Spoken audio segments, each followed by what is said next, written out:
So tonight I thought that what I would do is I would show you some of the candles that I make. So I do make beeswax candles. And so I heat up the beeswax so it's nice and liquid, and then I pour it into these molds. So to unmold, you just take them out of the mold like this.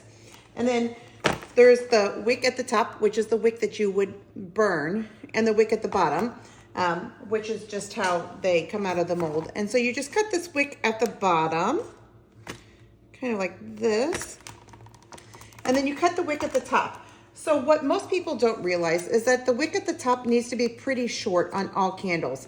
You're actually not supposed to have a super long wick. So this right here is a bear, obviously.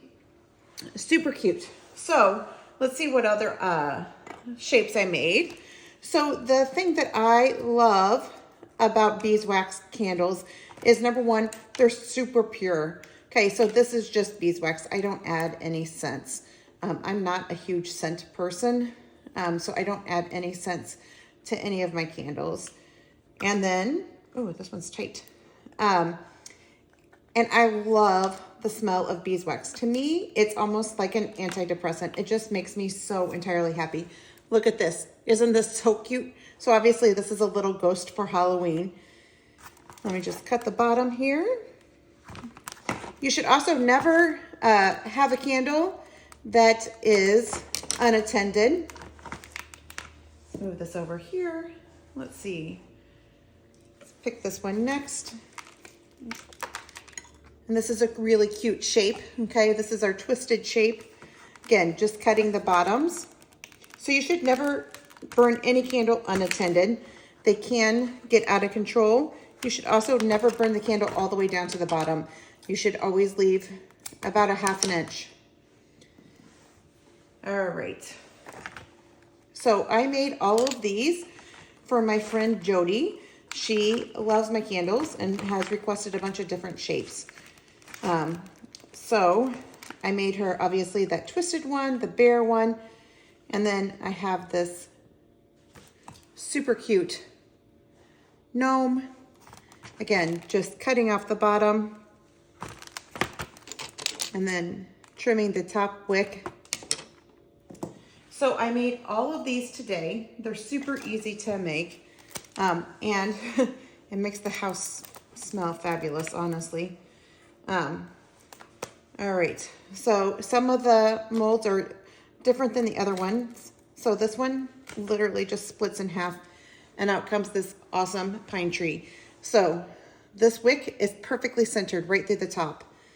That's exactly what we're looking for. So I have done wick testing on all of these to make sure that the wick is the correct size for the candle. You don't want the wick to be too small so that the entire candle doesn't burn. And you also don't want the wick to be too big so that you have an out of control flame. So what I have here are just rubber bands. So on the molds where there's a split in the mold, okay, so this one needs to be redone. Look at this. So the wick pulled. So what happens is that that you put the hot wax in, the hot beeswax in, and then you put in your wick, and the beeswax actually shrinks down a little bit. And as it shrinks down, sometimes it pulls the wick with it. No matter how tight I try to get those rubber bands, sometimes it just pulls that wick. So that one is no good. I mean, it's still good, but I don't think it's acceptable. And I wouldn't want for anybody to have that one. So I will remake that for her. So I put these little rubber bands around the molds that are split. So you can see that this mold is split. So getting out this candle is super easy. So some of them are split just to make the getting out the wick a little bit easier. I'm going to cut this one, and then there's a little bit extra wax. So I'll just use my knife here, take off that tiny chunk of wax. Anyway, super cute gnome. Cut off the top. Let's see what else we have. So I like to overfill just a little bit and then take off the excess. I would rather have a little bit extra candle and take off the excess wax than have a candle that is not quite complete. That's just my preference. So on these beeswax candles, these are the perfect candles to do molded candles. We can also do pillars, so maybe we'll demonstrate that at one time. But tons of different types of candles, shapes, same process for all of these. Just cut the bottom, super cute. And then, here we go, 2 more. So this right here is one of the first molds that I got started with, and it is a pumpkin mold.